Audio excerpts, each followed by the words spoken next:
welcome to this episode of Authentic Achievements, where I'm delighted to be joined by my good friend, Joey Vitale. Joey is an internationally renowned speaker, award-winning attorney, and business growth consultant. He's spoken to tens of thousands of people across the world, and Joey has worked with influential brands like Cultivate Advisors, Honeybook, Maximum Lawyer, and the Futur. As a trusted business growth consultant, Joey helps mission-driven, service-based business owners who want to achieve exponential growth and transform into recognized thought leaders so that they can make a bigger impact on the world. His forthcoming book is entitled The Business Growth Advantage: How to Run Your Business in 1 hour a Week, Crack the Social Media Code, and Make Limitless Income and Impact. And it's an absolute joy to have you with me, Joey. Thank you so much for giving us your time and your experience.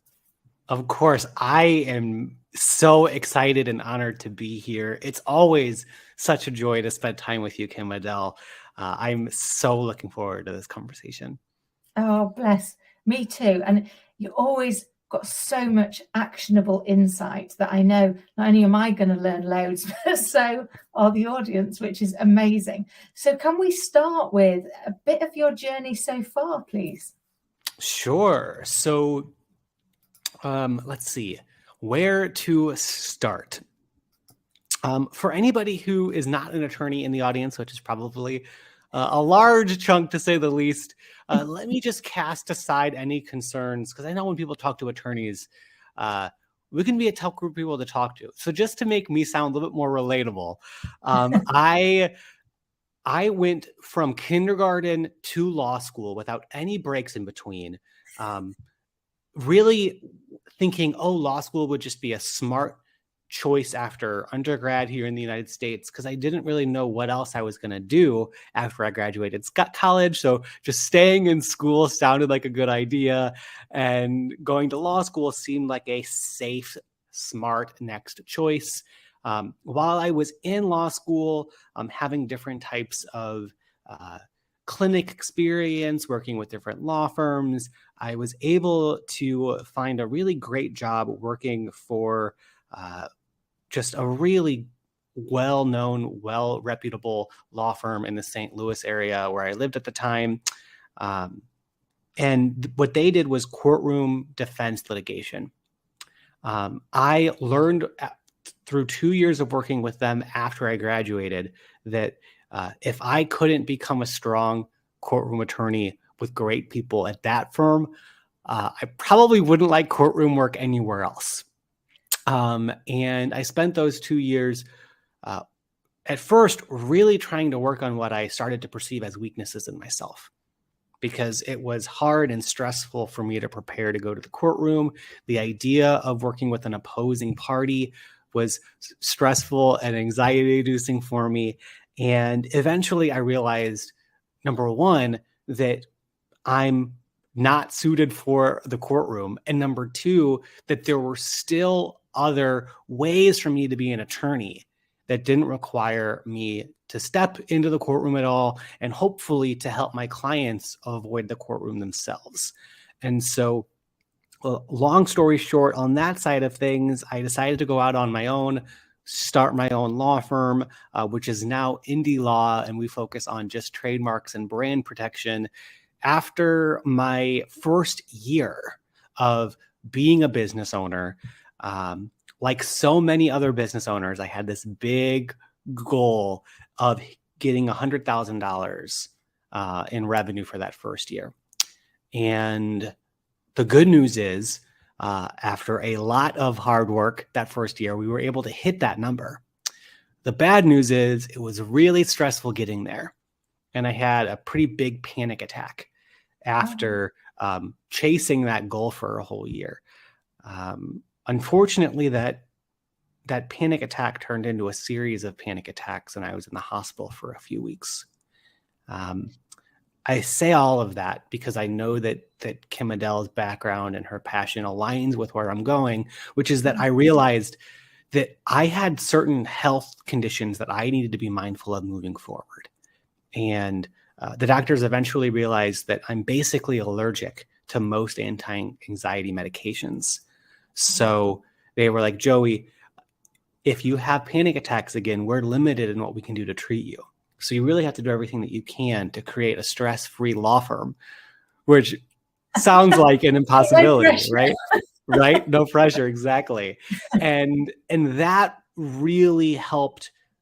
Man, as hard of news as that was to hear at the time, I am so grateful to have kind of had that puzzle placed on myself, because 4 years later of chipping away at this idea of creating the lowest stress law firm that I can have, we've been able to now create this thriving law firm that only needs about an hour of my time a week.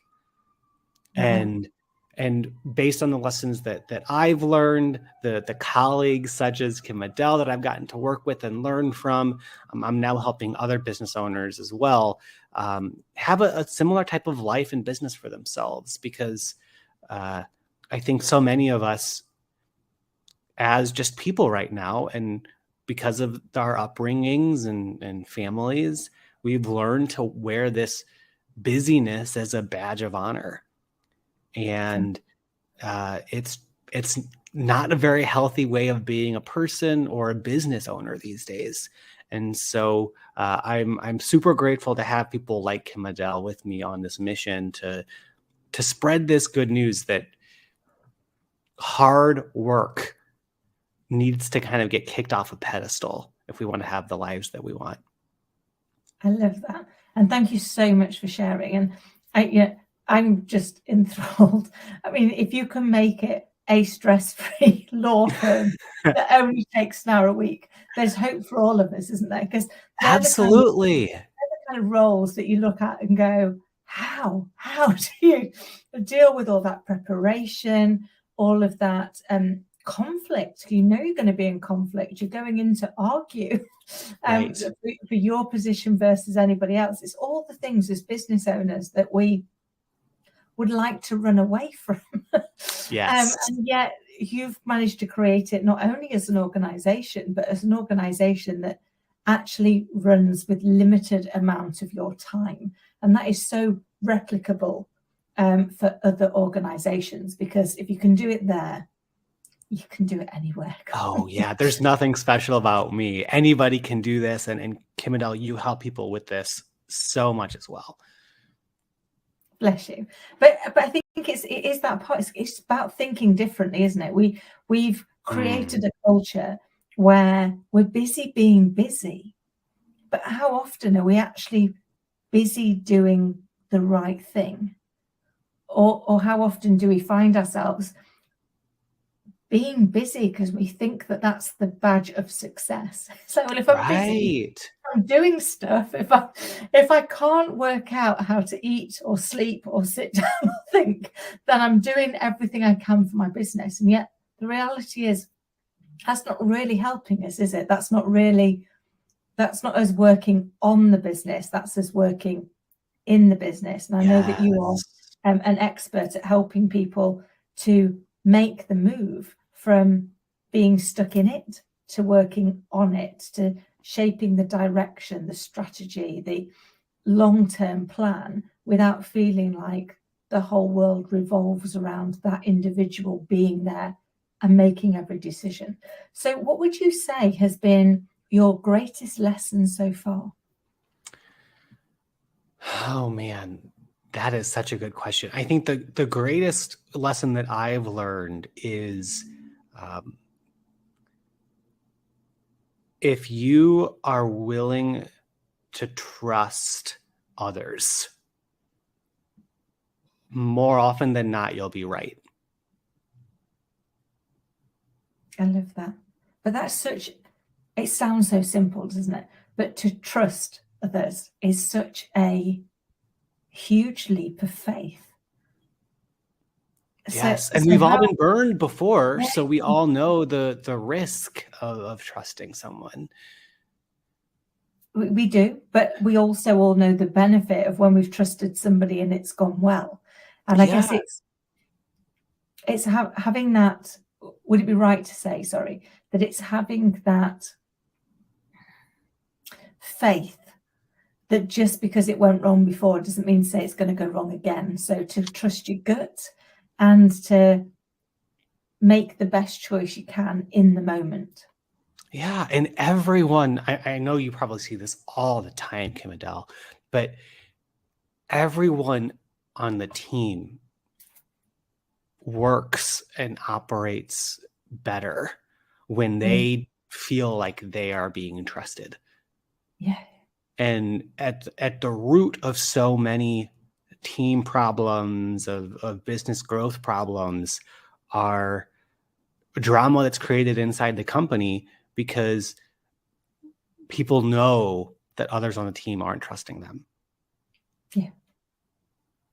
That's so true. Because how often do we focus on what everybody else is doing instead of what we're doing?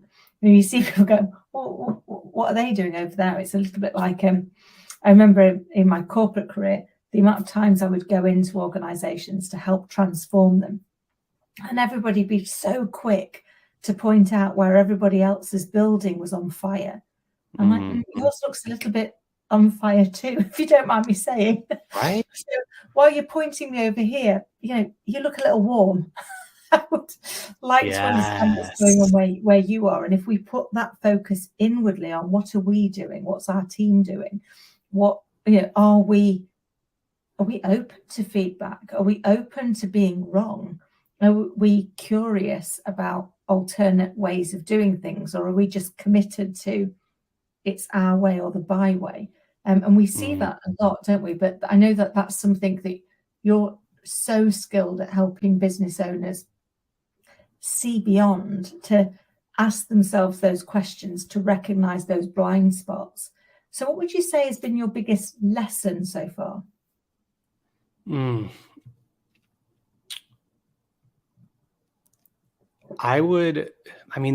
so many lessons that go into this. Another just huge one for me is to steal a quote, and I forget who the author is, but it's this idea of focusing on the gain and not the gap. It's very easy as business owners and just as people to stay focused on that difference between where we're at now and where we want to be. Yeah. And when we fall into that natural line of thinking, it's really hard to be happy and grateful because we're never there yet, right? But as people, and especially as business owners, there is definitely accomplishments that you've made that have gotten you to where you are right now.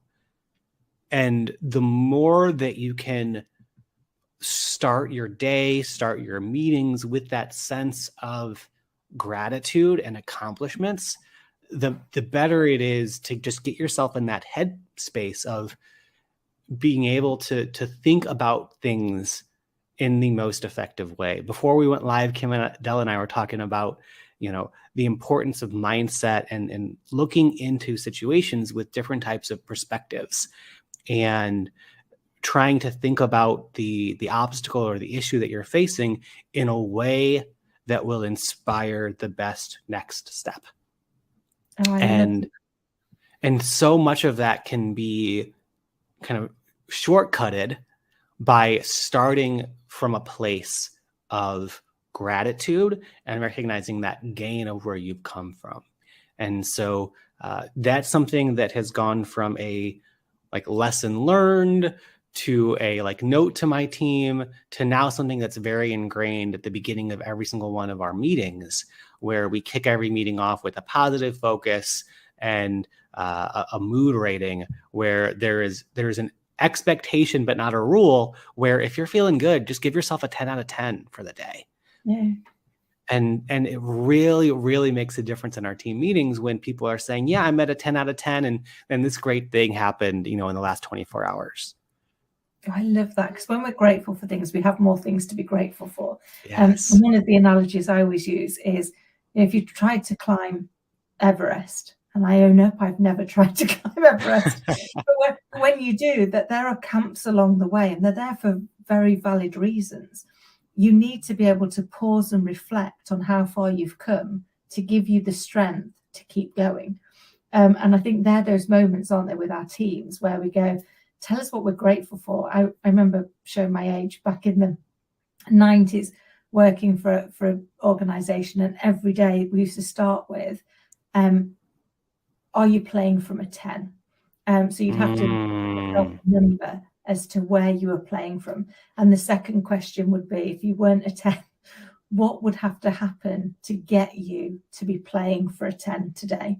And it was a really great way of shifting that mindset of looking at it and going, well, why am I only a 5? What's really gone wrong? Is it really that bad? And like you say, it wasn't a rule, but it really helped you start looking at, you knew every day you were going to have to come in with what's gone well, not what's gone badly. And therefore you found things that went well, genuinely, that had gone well, because what we focus on, we find, don't we? And I think that's the beauty of what you've done with your team. And tell us all, how many hours do you now spend working in your business? So I now spend less than an hour a week doing client work. I'll also, I'm in a few meetings throughout the week, but most of my week is spent networking, being able to have great conversations like this, and then checking in on my leadership team and seeing, hey, is there anything that I can help with, that I can lead with, and just kind of trusting them to take over with the business. I just recently got back from a vacation, and yes, the vacation in itself was a win. It was the first time that I traveled without my laptop, especially without a laptop for 3 weeks. I didn't check any emails while I was gone. But the real win was coming back and have 0 emails in my inbox. Amazing. That for me was a really big thing, because I remember past vacations that I would go on, even if I was working more during that time off, there was always this this case of the Mondays that are just coming up, right? Of, oh man, when I get back into work, I know that I'm going to have to kind of work overtime just to catch up. And that wasn't by accident. It was very much by design. And my team had been thinking about what we could do to make that happen. But it was such a gift to me. And it allowed me to enjoy the vacation way more, knowing that I would come back to little to no work. And it wasn't lost on me. And I told my team this, that, it's such a gift that they were giving me during this time off. And it's a gift that I hope everyone on the team receives more and more, in terms of taking intentional time off, really unplugging from the business, and then being able to come back without a lot of catch-up work. Oh, I love that, because like you say, it's that huge gift for them as well. And we're setting that example. I spent too many years that I am, in reflection, mortified about what I did, because I was so desperate to help. I was so desperate to make sure that people didn't feel like they were abandoned, that when I was on holiday, I would check emails, I would work late, I would respond to people. And I didn't realize that inadvertently I was setting an expectation in them that they did the same. Because I was very much, when you go on holiday, you've earned it, you deserve it. But you can't do as I say, not do as I do. You've got to walk the talk for your team, haven't you? That's so true.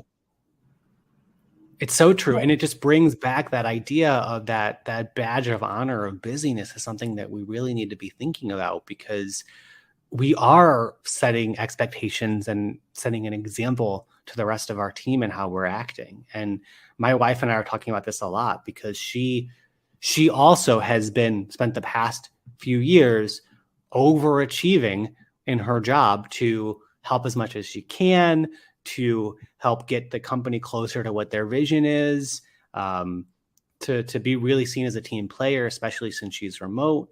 And now that she has more of a team around her, she's realizing, oh, there are negative consequences to me showing up in this way that I really have to think about as we move forward. Yeah. And it's hard when you get that. I mean, I realized, and it's only been the last few years since I had my little girl, and I've gone into organizations and like you, and consulted with them, but I've been very clear on my boundaries, which is I'm a mum. So measure me on my outputs, not on the hours that I'm sat in front of you, because I will make sure I deliver everything that you need me to deliver and some. But it won't be because I'm sat next to you for 14 hours a day pretending that I'm busy. It will be because I'm really focused in the moment.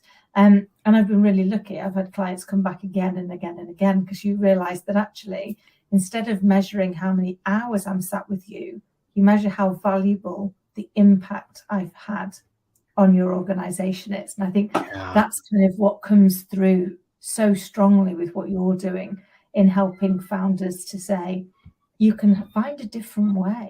You can measure the success of your organization by how you steer it, but you don't actually have to run yourself into an early grave, putting in more hours than are humanely possible to prove that you're committed. And I think that's such a gift that you give to organizations.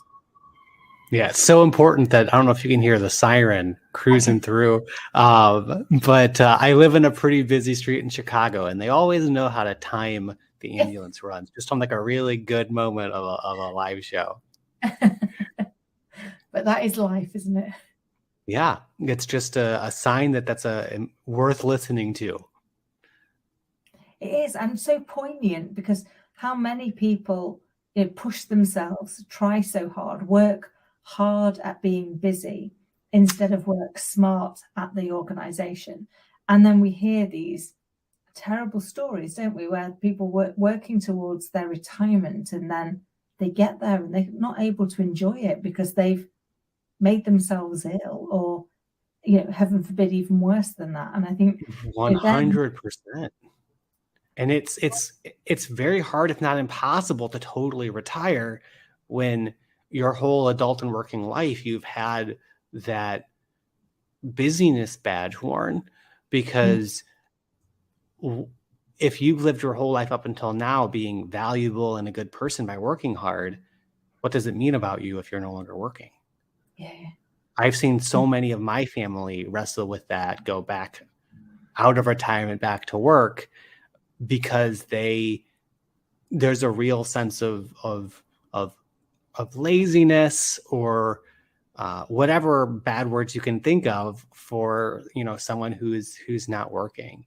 And at the same time, again, this past trip, there was so much that went into making it different than past vacations of mine. One of which is that I had been seeing a therapist for months before I went out. And so in addition to all of the work prep, all of that mindset work of just thinking ahead of time of things that could potentially derail the trip, that could make things harder.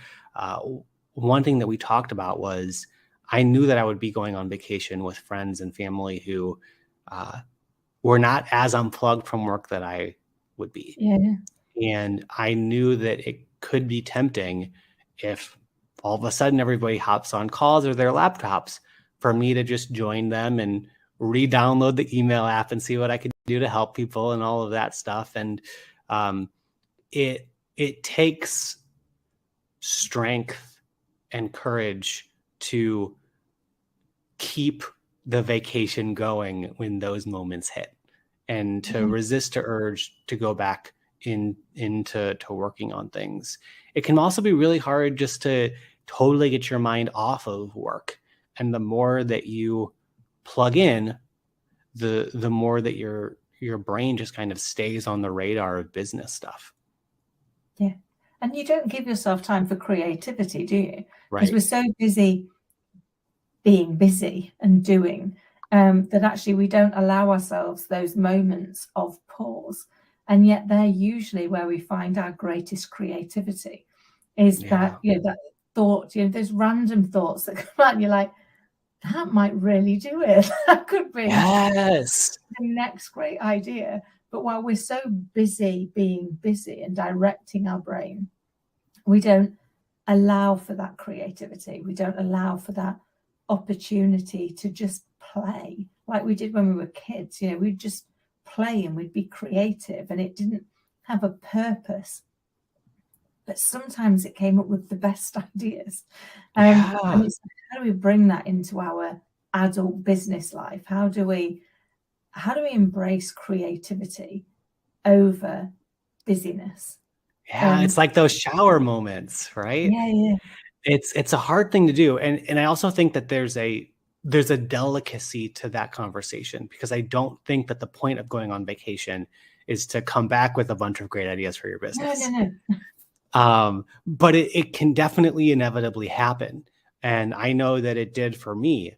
There were just certain aha moments, or, you know, I'd listen to a podcast or watch a commercial, or something would happen in a book that I was reading, and it would just trigger an idea for something related to the business. We've got some new plans coming up in the next couple of months that are just a result from me starting to doze off on the plane and having some crazy idea. Yeah.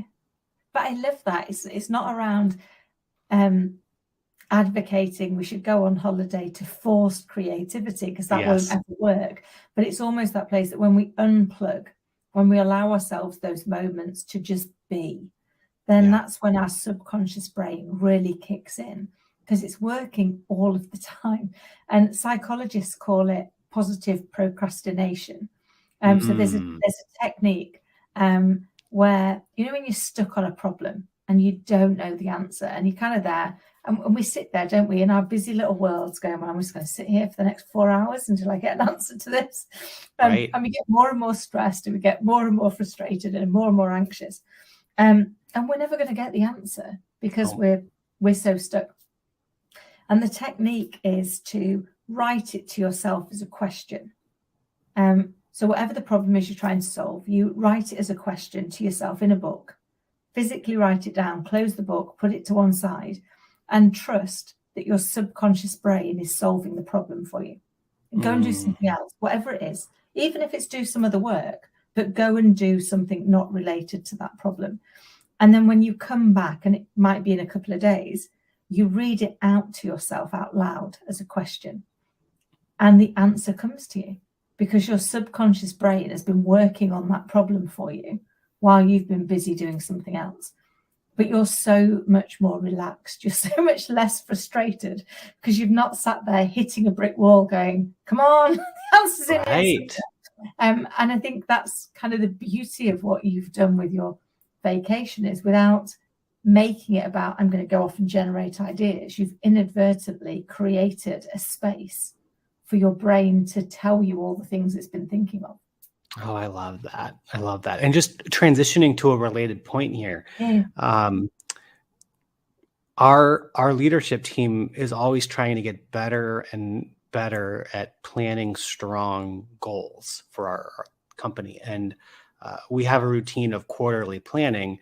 And what we used to do was say, okay, what's our big goal for the quarter in terms of the number that we want to hit, or whatever it is. And then what are the challenges to making that happen? And then from there we say, okay, what can we do to minimize these challenges or address these challenges? And we would talk from there and come up with ideas. And then those would be our main projects for the quarter to get us to the goal. What we do now, and it is so much more effective, is we say, okay, what's our number? Then we say, what are the issues? What are the obstacles? What are the barriers to making that happen? Then we say, what are the payoffs to achieving these things? And we list down what the payoffs would be. And then we say, okay, what are strategies that we can come up with to achieve these payoffs? And so we're coming up with ideas to achieve the payoff versus avoid the barrier. Oh, I love that. So turning it into that positive, isn't it? Because yes, I always think there's a cost of doing things. We know that. but there's a cost of not doing things. And that's often the question we don't ask ourselves is, what is the cost to not do something? And I think if we can get ourselves into that place where we understand that there is that playoff, there is that point where it's like, what if I don't do anything, it's going to cost me something just as much as it's going to cost me if I do something. So I love that you've managed to create a space for your teams where they focus on the upside of everything. Yeah. Because then it always strikes me in organizations that we set goals in the negative so often. The amount of organizations I work with where you go in and they go, we've got minimum standards. I'm like, really? So I get to the end of the day, I've worked my backside off, I've done everything you asked me to do, and I get to go home to my family and go, do you know, today I was absolutely minimum. How does that feel? Whereas if we took the exact same standard but called it a standard of excellence, but we just don't accept anything less than that, same day, same approach, but you get to go home and go, do you know, today I was excellent. Which one is going to allow you to go back and have a better day? And that's what I love about what you're doing, is you're getting people to focus on the positive point rather than focusing on, all I did was stop us having something bad happen. Yeah. What I did was allow us to have something good happen. And psychologically, that must have such an impact on your business and your team. Absolutely. Absolutely. You know, a lot of people talk about the importance of coming up with your core values. And we've learned that core values aren't really something that we come up with, but more are things that we are discovering about our team and the company as we're moving forward.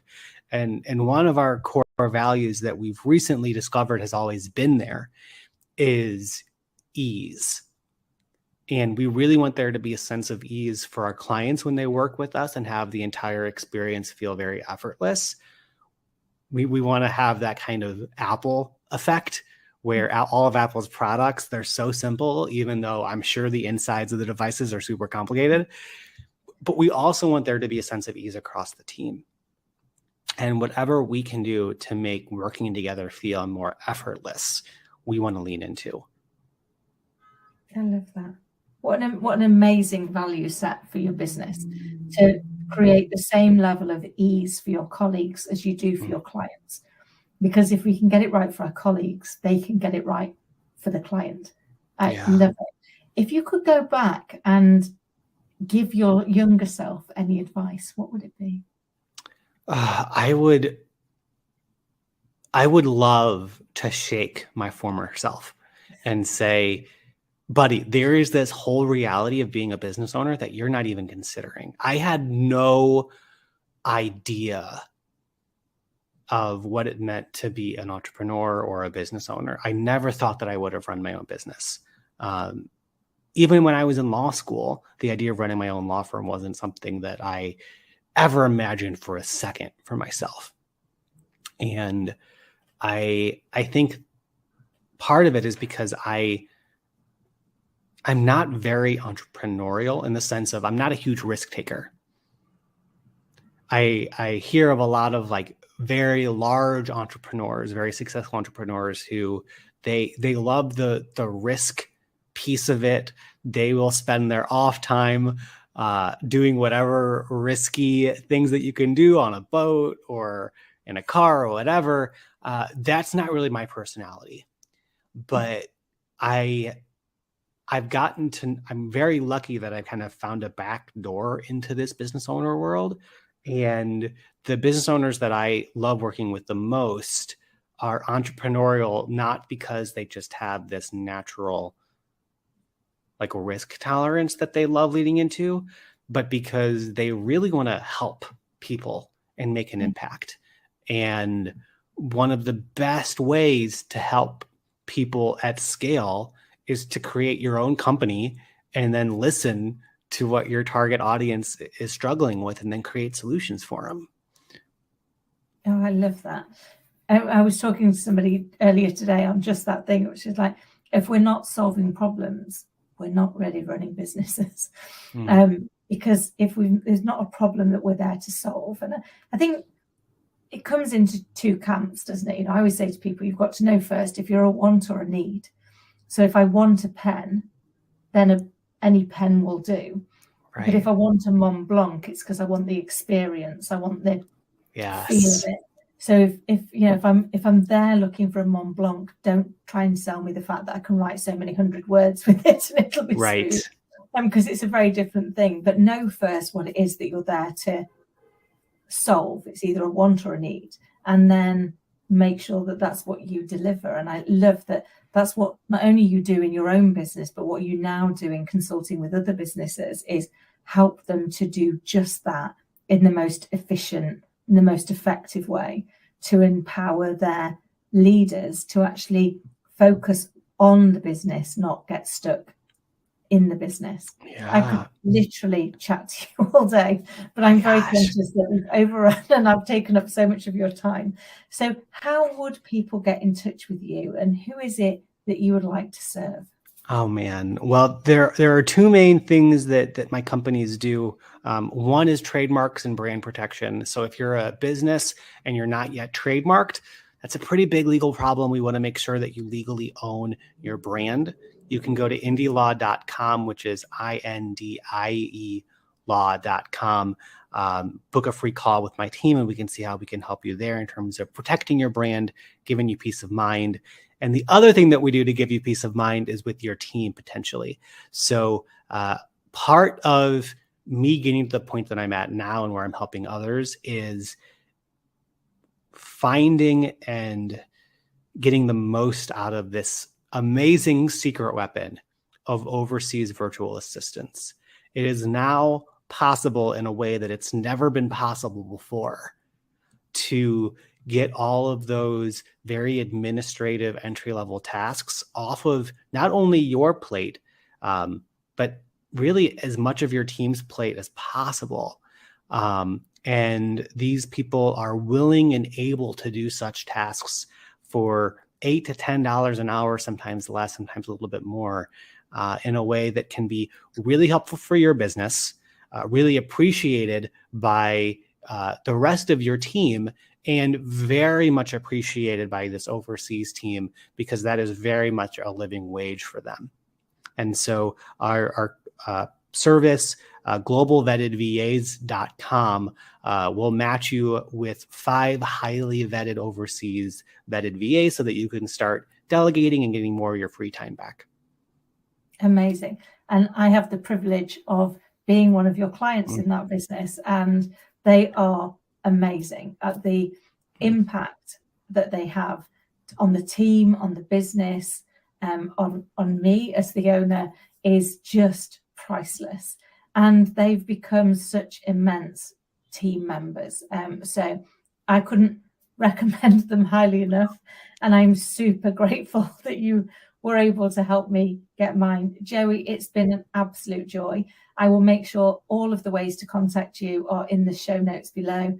And I look forward to our next conversation. But thank you so much for coming on and sharing your story and your insight. I really appreciate it. Absolutely. Thanks again for having me, Kim Adele. Pleasure. Take care.